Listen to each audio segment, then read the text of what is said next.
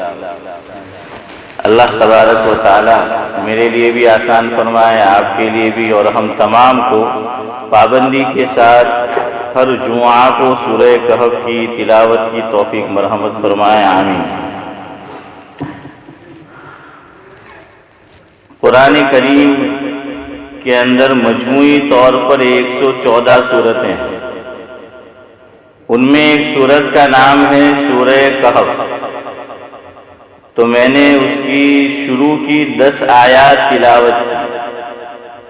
اس کی وجہ یہ ہے کہ ایک روایت میں، جس کو حضرت امام مسلم علیہ الرحمہ نے مسلم شریف میں جگہ دی ہے، یہ فرمایا، جس کا مفہوم یہ ہے، حضرت ابو الدرداء رضی اللہ تعالیٰ عنہ روایت کرتے ہیں کہ آقا نامدار حضرت نبی کریم صلی اللہ علیہ وسلم نے ارشاد فرمایا کہ من حفظ 10 آیات من اول سورة الکہف عصم من الدجال، او کما قال علیہ الصلاۃ والسلام، کہ جو مسلمان سورہ کہف کی شروع کی 10 آیات یاد کر لے اور روز جمعہ اس کی تلاوت کرے، تو اللہ تبارک و تعالی دجال کے فتنوں سے اس کی حفاظت کرے گا۔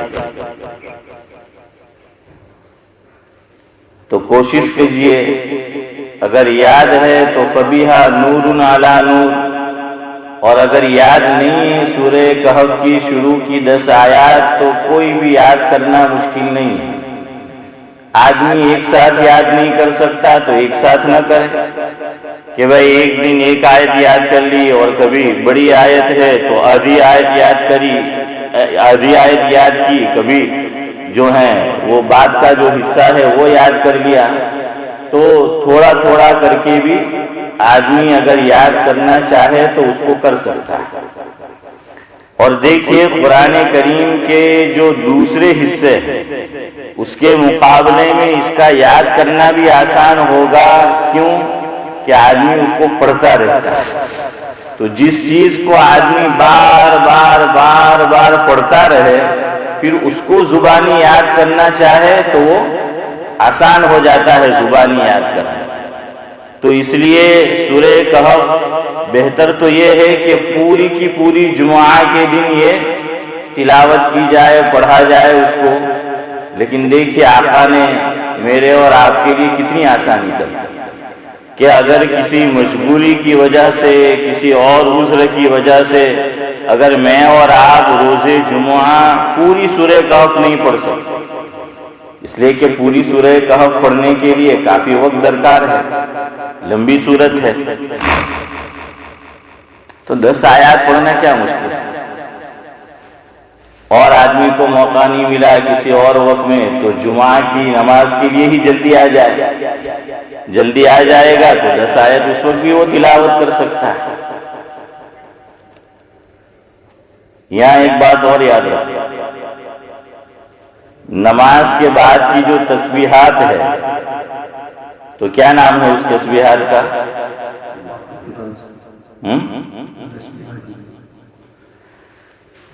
پتہ نہیں جنوں میں بک رہا ہوں کیا کیا، خدا کرے کچھ بھی نہ سمجھے کوئی۔ اب اس طرح بول رہے ہیں کہ شاید نہ خود سمجھ رہے ہیں نہ مجھے سمجھانا چاہ رہے ہیں۔ کچھ بولو یار، کچھ بولو گے تو کام کی بات پتہ چلے گی۔ ہاں جزاک اللہ۔ یہ جو ہے اشرف بھائی نے بولا وہ نام اس کا ہے، مشہور تو یہ ہے تسبیحات فاطمی۔ ہم کیا بولتے ہیں کہ بھائی اس کا نام تسبیحات فاطمی ہے، لیکن مفسر قرآن، محدث عظیم، فقیہ النفس، سابق شیخ الحدیث، ام المدارس، دارالعلوم دیوبند، حضرت مولانا مفتی سعید احمد صاحب پالنپوری نور اللہ مرقدہ کی ترمذی شریف کی جو تقریر چھپی ہے تحفۃ العلمائی کے نام سے، اس میں حضرت نے ایک موقع پر فرمایا کہ بھئی ہم غلط نام اس کا لیتے ہیں، کہ مشہور ہو گئی ہے یہ بات کہ نماز کے بعد کی تسبیحات کا نام میں نے اور آپ نے تسبیحات فاطمی یا تسبیح فاطمی رکھ چھوڑا۔ حضرت نے فرمایا کہ یہ اس کا نام نہیں ہے، باقاعدہ یہ تو روایت ہے اور صحیح روایت ہے کہ غریب صحابہ آقا کی خدمت میں آئے، مفہوم ہے، اور فرمایا کہ بھئی مالدار لوگ بعض خیر کے وہ کام کرتے ہیں جو ہم غریب صحابہ نہیں کر سکتے، کہ جس کا تعلق مال سے ہے تو وہ ہم سے نیکی میں سبقت لے جاتے ہیں۔ مجھے اور آپ کو تو چنتا اور فکر اس وقت ہوتی ہے کہ جب کوئی ہم سے پیسے میں سبقت لے جائے، مال میں سبقت لے جائے، دولت میں سبقت لے جائے تو چنتا اور فکر ہوتی ہے، لیکن نیکی میں لے جائے تو اللہ ماشاءاللہ ہوتے ہیں کچھ ایسے آج بھی۔ تو فقراء صحابہ وہ آئے حضرت کی خدمت میں اور حضرت سے یہ بات کہی اور خدمت میں یہ بات رکھی کہ وہ مالدار صحابہ مال کے ذریعے سے سبقت لے جا رہے ہیں، اور قرآن نے ایک موقع پر کیا فرمایا 4 پارے میں کہ وَسَارِعُوا إِلَى مَغْفِرَةٍ مِّن رَّبِّكُمْ وَجَنَّةٍ عَرْضُهَا السَّمَاوَاتُ وَالْأَرْضُ أُعِدَّتْ لِلْمُتَّقِينَ۔ تو بھئی نیکی کے کاموں میں سبقت کیجئے، قرآن کریم اس کی مجھے اور آپ کو ترغیب دیتا ہے۔ وہ تو صحابہ کرام تھے، تو جا کر حضور کی خدمت میں یہ بات رکھی کہ بھئی مال کی وجہ سے یہ ہم سے سبقت لے گئے، بڑھ گئے، تو آپ ہمیں کوئی ایسا عمل بتا دیجئے کہ ہم مال نہیں خرچ کر سکتے تو اس کی وجہ سے دوسرے نیک اعمال کرے اور ہماری نیکی میں بھی اضافہ ہو۔ تو اس موقع پر حضرت نے یہ فرمایا جس کا مفہوم یہ ہے کہ نماز کے بعد یہ تسبیحات پڑھا کرو، 33 مرتبہ 33 مرتبہ اور ایک 34 مرتبہ، ایک عدد۔ میں نے سبحان اللہ الحمدللہ اللہ اکبر یہ نہیں کہا، عام طور پر ہم کس طرح پڑھتے ہیں کہ پہلے انگلیوں پر کیا شمار کرتے ہیں 33 مرتبہ سبحان اللہ، اس کے بعد الحمدللہ اور پھر اللہ اکبر۔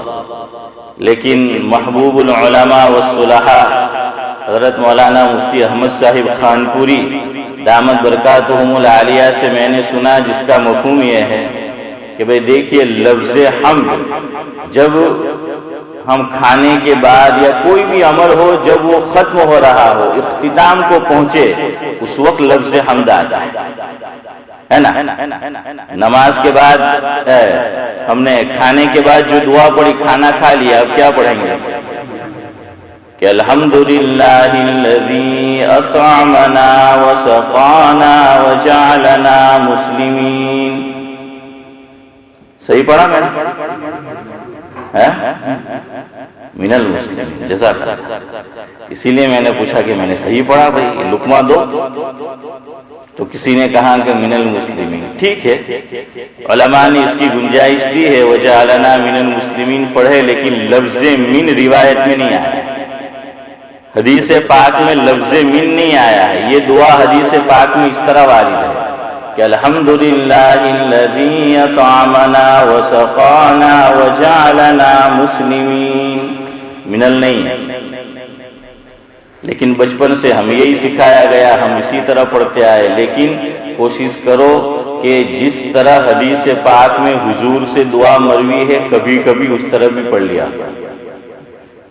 اگر ہمیشہ پڑھتے ہو تو بہت ہی اچھی بات ہے، لیکن اب عادی بن چکے ہیں تو بھائی جانے انجانے میں نکل ہی جاتا ہے لفظ من، تو چلے کوئی بات نہیں، لیکن کوشش کرنی چاہیے کہ جو دعا حضور سے جس طرح مروی ہے انہی الفاظ میں ہم اس کو پڑھیں۔ تو حدیث پاک میں لفظ من یہ نہیں آیا ہے، دیکھیں الحمدللہ یہ آیا۔ جنتیوں کے تعلق سے قرآن کریم میں فرمایا تو وہاں پر بھی وہ کیا کہہ رہے ہوں گے لفظ الحمدللہ یہ وہاں بھی قرآن کریم کے اندر جو ہے وہ وارد ہے۔ سونے کا ایک عمل میں نے اور آپ نے مکمل کیا، ہم سو کر اٹھے تو اٹھنے کے بعد کیا کرنا چاہیے؟ موبائل کھول کر میسج دیکھنا چاہیے۔ ہاں عام طور پر اب تو ایسے عادی ہو چکے ہیں کہ نہ چاہتے ہوئے بھی سیدھا ہاتھ موبائل پہ ہی پڑتا ہے اور اس کی اسکرین کی زیارت آدمی کرتا ہے اور میسج جو ہے کھولتا ہے۔ تو پہلا کام مومن یہ کرے کہ بھائی دعا پڑھے، اٹھنے کے بعد کیا کرے؟ وہ دعا پڑھے، اور خاص طور سے فجر کے اندر، اور جب رات چھوٹی ہو تو نیند کا خمار ابھی پورا نہیں ہوتا۔ تو میں نے اپنے بعض اکابر سے سنا کہ حضرت نبی کریم صلی اللہ علیہ وسلم کی عادت شریفہ یہ تھی کہ اٹھنے کے بعد جب دعا پڑھتے تھے تو اٹھتے تھے تو میرے اور آپ کو بتانے اور سکھانے کے لیے اس طرف دیکھے کہ انگلیاں اس طرح سے وہ ملتے تھے آنکھوں کے اوپر، تاکہ آنکھوں میں نیند کا جو خمار ہو وہ کیا ہو جائے؟ وہ دور ہو جائے۔ اور آپ تجربہ کر کے دیکھیں کہ اٹھنے کے بعد سستی آ رہی ہے، آپ ملیے اپنے انگوٹھے کو یا انگلیوں کو آنکھوں کے اوپر، تو وہ نیند کا خمار وہ کم ہو جائے اور بستر کو چھوڑنا آسان ہو جائے۔ تو دیکھیے سونے کا ایک عمل مکمل کیا اور اٹھے اور دعا پڑھنی سکھائی گئی تو کیا ہے کہ الحمدللہ الذی احیانا بعد ما اماتنا والیہ النشور۔ تو یہاں بھی لفظ حمد ذکر کیا آقا نے کہ سونے کا عمل مکمل ہوا۔ پانی پینے کے بعد کی دعا تو کیا ہے؟ اس میں بھی لفظ حمد ہے۔ بہرحال آپ دیکھ لیجئے گا تو کوئی عمل مکمل ہوتا ہے اس کے بعد لفظ حمد آتا ہے۔ بیان کرنے والا بیان ختم کرتا ہے، دینی بات کہنے والا بات کو ختم کرتا ہے تو کہتا ہے کہ وآخر دعوانا ان الحمد للہ رب العالمین۔ اور جب کوئی مجلس ختم ہو تو مجلس کے اختتام پر جو دعا پڑھنا مروی ہے اس میں ایک دعا یہ آئی ہے کہ سبحان ربک رب العزت عما یصفون وسلام علی المرسلین والحمد للہ رب العالمین۔ تو کیا آیا؟ لفظ حمد آیا نا کہ الحمدللہ رب العالمین۔ حضرت مفتی سعید احمد صاحب پالنپوری نور اللہ مرقدہ، اللہ تعالیٰ مرحوم کو غریق رحمت کرے، ان کی قبر کو نور سے منور فرمائے، وہی نور اللہ مرقدہ کا ترجمہ ہے، ان کے درجات کو جو ہیں وہ بلند فرمائے۔ تو حضرت نے یہ فرمایا ہے کہ بھئی یہاں بھی ہم تسبیحات کا جو نام جس طرح لینا چاہیے صحیح نہیں لیتے، یہاں بھی یہی معاملہ ہے کہ یہ دعا پڑھنے کو جون سی مجلس ہماری لگی ہو، جب مجلس کا اختتام ہو اس وقت یہ پڑھنا ہے، تاکہ نہ کرنے کے کام ہو گئے ہو، نہ بولنے کی بات بولتی ہو تو اللہ تعالیٰ درگزر کرے، ہمیں معاف کرے۔ اس کو اسی لیے اس کا نام ہے کیا؟ کفارہ مجلس۔ دعا کا نام کیا ہے؟ کہ کفارہ مجلس، کہ یہ کفارہ ہو جاتی ہے مجلس کا۔ لیکن حضرت فرماتے ہیں کہ الٹی ہی چال چلتے ہیں دیوان گان عشق، الٹی ہی چال چلتے ہیں دیوان گان عشق، آنکھوں کو بند کرتے ہیں دیدار کے۔ تو بہرحال کیا ہے کہ دینی مجلس ختم ہوتی ہے اس وقت ہم یہ پڑھتے ہیں، حالانکہ اس میں کوئی ایسی غلط بات نہیں ہوتی، اللہ ماشاءاللہ انسان ہے کبھی ادھر ادھر ہو جاتا ہے اس میں، لیکن زیادہ پڑھنے کی ضرورت تو اس وقت تھی کہ جب ہم ویسے ہی بیٹھے ہوئے تھے، بات چیت ہو رہی تھی، تو اس وقت جو ہے نہ کرنے کی بات منہ سے نکل گئی ہو، نہ بولنے کی بات بولتی ہو، تو اس وقت اس کو پڑھنا چاہیے تھا، یہ کفارہ مجلس۔ تو تو اللہ تعالیٰ مجھے بھی اس کی توفیق دے اور آپ کو بھی کہ بھائی اس کو پڑھا کر، کہ جب مجلس ختم ہو تو اس وقت جو ہے اس کو پڑھے۔ اس کے علاوہ بھی دعا جو ہے وہ مروی ہے۔ بہرحال تو میں آپ کو یہ بتا رہا تھا کہ الحمدللہ لفظ حمد اخیر میں آتا ہے، تو حضرت مولانا مفتی احمد صاحب خانپوری دامت برکاتہم العالیہ نے فرمایا کہ بھئی ترتیب پڑھنے کی اس طرح رکھو کہ سبحان اللہ 33 مرتبہ پہلے، اس کے بعد اللہ اکبر 33 مرتبہ، اور لفظ حمد جو آیا ہے الحمدللہ اس کو اخیر میں پڑھو، کہ بھئی یہاں بھی وہ اختتام جو ہے وہ پایا گیا۔ ختم کے موقع پر اس کو شمار کرنا اور پڑھنا پایا گیا، تو 34 مرتبہ لفظ الحمدللہ جو ہے سبحان اللہ، اللہ اکبر، الحمدللہ، اس کو اخیر میں جو ہے وہ پڑھ۔ خیر بہرحال تو آقا نے اس موقع پر وہ غریب صحابہ سے فرمایا کہ تم ایسا کرو کہ نماز کے بعد یہ تسبیحات پڑھا کرو۔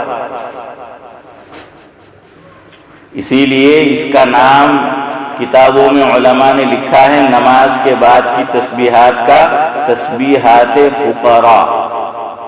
کیا نام ہے؟ تسبیحات فقراء، لیکن ہم نے اس کا نام رکھ چھوڑا ہے تسبیحات فاطمی۔ ہاں یہی عدد آیا ہے اور یہی کلمات پڑھنے کے آئے ہیں، لیکن وہ کب ہے؟ حضرت فاطمہ رضی اللہ تعالی عنہا حضور کی لخت جگر نور نظر جب آئی ہے اور شکایت کی، یا کہہ لیجئے کہ درخواست کی کہ کوئی غلام جو ہے باندھی مل جائے کہ میں گھر کا کام کاج کرتی ہوں، تو کیا ہو جاتا ہے؟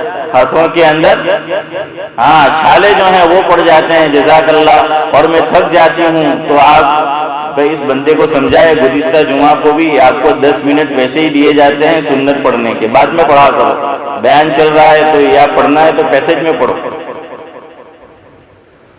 تو بہرحال اسی لیے یہ وقت رکھا جاتا ہے کہ آپ سنتیں جو ہیں وہ ادا کر سکیں، اور دینی مجلس چل رہی ہو تو اس وقت جو ہے اگر ہم نے 2 رکعت تحیۃ المسجد نہیں پڑھی، یہی مجلس جو ہے وہ بدل ہو جائے، یا اس کے بعد جو سنت پڑھیں گے وہ جو ہے وہ بدل ہو جائے گا۔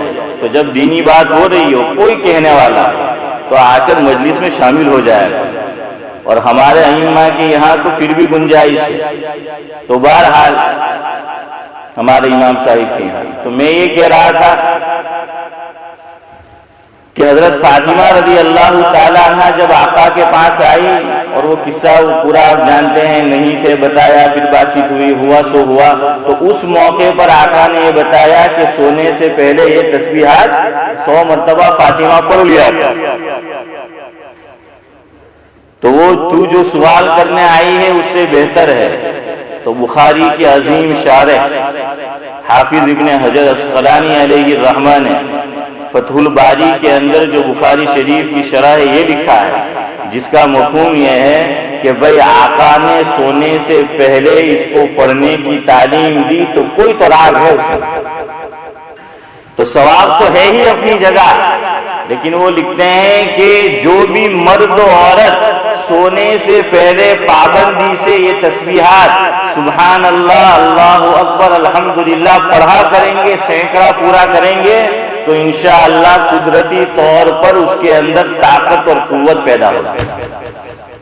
انرجی ڈرنک نہیں پینے پڑیں گے، ٹیبلٹ نہیں لینی پڑے گی، ویسے ہی جو ہے وہ فری کے اندر انرجی، طاقت اور قوت یہ پیدا ہو جائے گا۔ جم میں نہیں جانا پڑے گا۔ تو بہرحال سونے سے پہلے اس کو پڑھا کرو۔ تو یہ حافظ ابن حجر عسقلانی نے لکھا ہے کہ تجربہ کر کے دیکھو بدن میں قوت اور طاقت پیدا ہوتی ہے یا نہیں، لیکن شرط یہ ہے کبھی پڑھا کبھی چھوڑ دیا نہیں، بلکہ اس پر پابندی اور مداومت یہ ضروری ہے۔ تو جیسے ہم نماز کے بعد کی تسبیحات کا اہتمام کرتے ہیں تو سونے سے پہلے بھی اہتمام کریں۔ اللہ مجھے بھی توفیق دے، آپ کو بھی توفیق دے۔ بہرحال وقت ہو رہا ہے تو میں صرف اتنا بتا دوں کہ یہ تسبیحات کا نام تسبیحات فاطمی، اور سونے سے پہلے کی اس کا نام ہے، اور نماز کے بعد کی تسبیحات کا نام تسبیحات فقراء ہے۔ پھر روایت میں مفہوم ہے ہوا سو کچھ ہوا، وہ آپ کو معلوم ہے۔ مجھے جو بات عرض کرنی تھی وہ یہ کہ کبھی سینکڑا پورا کرنے کا موقع نہ ہو، 33 مرتبہ، تو آپ صلی اللہ علیہ وسلم نے چھوٹا عمل بھی بیان کیا کہ 10 مرتبہ سبحان اللہ، 10 مرتبہ اللہ اکبر اور 10 مرتبہ الحمدللہ پڑھ لیا۔ 10 مرتبہ یہ روایت میں آیا کہ نماز کے بعد یہ 3 تسبیحات 10 مرتبہ جو ہے وہ آدمی پڑھے۔ تو دیکھیے جاتے جاتے بھی پڑھ سکتا ہے، کوئی اسی جگہ بیٹھ کے پڑھنا ضروری نہیں ہے۔ تو ہم شوز لینے کے لیے جائیں گے، چپل لینے کے لیے، چلتے چلتے 10 کا عدد تو پورا ہو جائے گا۔ تو اہتمام کرو اس کو کہ بھائی اگر سینکڑا پورا نہیں کر سکتے تو 10 مرتبہ جو ہے وہ پڑھ لیا جائے۔ اسی طرح جمعہ کے دن سورہ کہف پوری نہیں پڑھ سکتے تو کیا کرو؟ شروع کی 10 آیات، اور ایک روایت میں آیا مفہوم یہ ہے کہ اخیر کی 10 آیات پڑھ لو، اللہ تبارک و تعالی دجال اور دجالی فتنوں سے حفاظت کریں گے۔ تو کریں گے بھائی سب عمل؟ اللہ مجھے بھی توفیق دے، آپ کو بھی توفیق دے۔ پوری سورہ کہف پڑھ سکتے ہیں، نور علی نور، اور اگر پوری نہیں پڑھ سکتے تو شروع کی 10 آیات جو میں نے شروع میں تلاوت کی، یا پھر اخیر کی 10 آیات۔ اسی موضوع کو انشاءاللہ آگے چلائیں گے اگلی مجلس میں۔ تو بھائی ایک تو اگر آج ابھی تک کسی نے نہیں پڑھا ہے تو جمعہ کے دن بھی علماء نے لکھا ہے کہ روایت میں آیا ہے تو پڑھ سکتے ہیں، آج مغرب تک ابھی بھی پڑھ سکتے ہیں۔ اور دجال تو نہیں ابھی آیا، لیکن دجالی فتنے تو شروع ہو گئے ہیں، تو اس لیے اس کا اہتمام کرو۔ آخری بات سنا کر مجلس ختم کرتا ہوں۔ جو حضرات اذان پڑھتے ہیں ماشاءاللہ، اقامت پڑھتے ہیں، بڑے قابل مبارکباد ہے کہ ان کو شوق ہے، اللہ تعالیٰ اس شوق کے اندر زیادتی نصیب فرمائے اور شوق کو تادم آخر باقی رکھے۔ لیکن بھائی کوئی بھی عمل کرنے سے پہلے سیکھ لو، وہ سیکھنا پڑتا ہے، تو بغیر سیکھے نہیں۔ اور حضرت مولانا مفتی احمد صاحب خانپوری دامت برکاتہم العالیہ نے نوساری کے اندر ایک نوجوانوں کا جوڑ تھا اسکول ہالیڈیز میں، تو اس میں یہ بات ذکر کی کہ آدمی حافظ بن جاتا ہے، عالم بن جاتا ہے، مفتی بن جاتا ہے، لیکن نماز پڑھنے کا طریقہ، اذان کا طریقہ، اقامت کا طریقہ، یہ بچپن سے جو اس نے سیکھا ہے مکتب سے، تو وہ 55 تک اور بعد میں ویسا ہی رہتا ہے، الا ماشاءاللہ کہ جو سیکھا ہے وہی آدمی کرتے چلا آتا ہے۔ حالانکہ حضرت نے یہ لفظ فرمایا کہ وہ عالم بن گیا، مفتی بن گیا، لیکن پھر بھی اسی طرح جو ہے کہ وہ بچپن سے عادت پڑی ہوئی ہے، تو توجہ اس طرف نہیں جاتی، چونکہ یہ عمل ہم بارہا کرتے رہتے ہیں۔ تو اس لیے اس کو بھی سیکھنا ہے، نماز کو بھی، اذان کو بھی، اقامت کو بھی۔ تو بھائی اذان تو الحمدللہ ایک حد تک صحیح ہوتی ہے۔ اذان میں یاد رکھو، بعض لوگ یہ سمجھتے ہیں کہ جب تک سانس نہیں ٹوٹتا وہ چھوڑتے نہیں کلمہ، ایسا نہیں ہے، اس کی بھی ایک حد ہے۔ حی علی الصلاۃ، تو جب تک سانس نہیں ختم ہوگا اللہ کا بندہ رکتا ہی نہیں ہے۔ اشہد ان محمد رسول اللہ،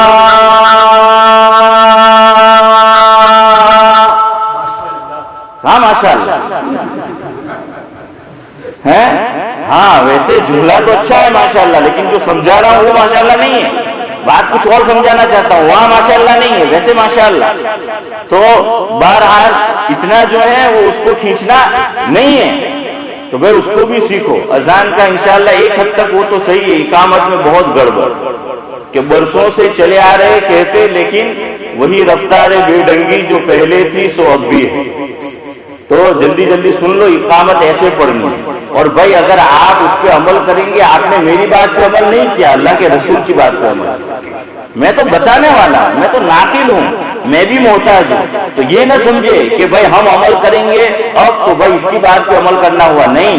اور اگر آپ نے یہ سمجھ کے عمل نہیں کیا کہ ابو السلام نے بتایا ہم کیوں کریں، اللہ کے یہاں پکڑ ہو کہ تم جانتے تھے، سیکھا تھا، بتلایا گیا تھا، پھر تم نے عمل نہیں کیا۔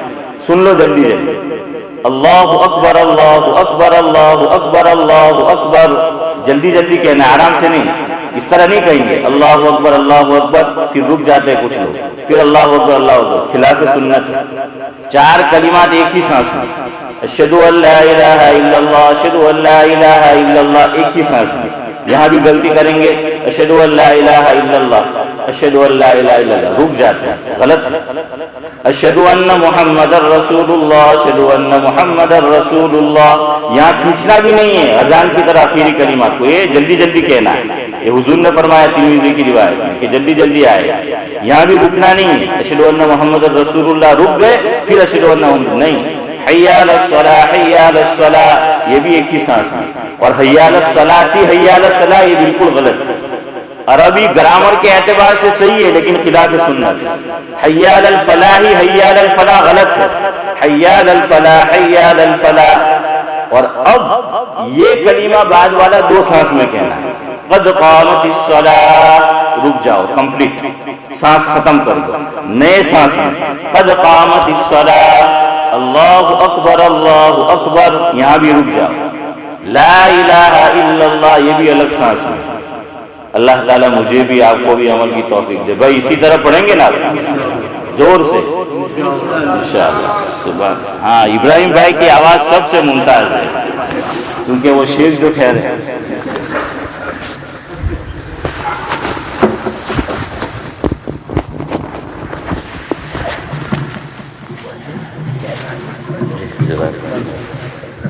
ہاں مجھے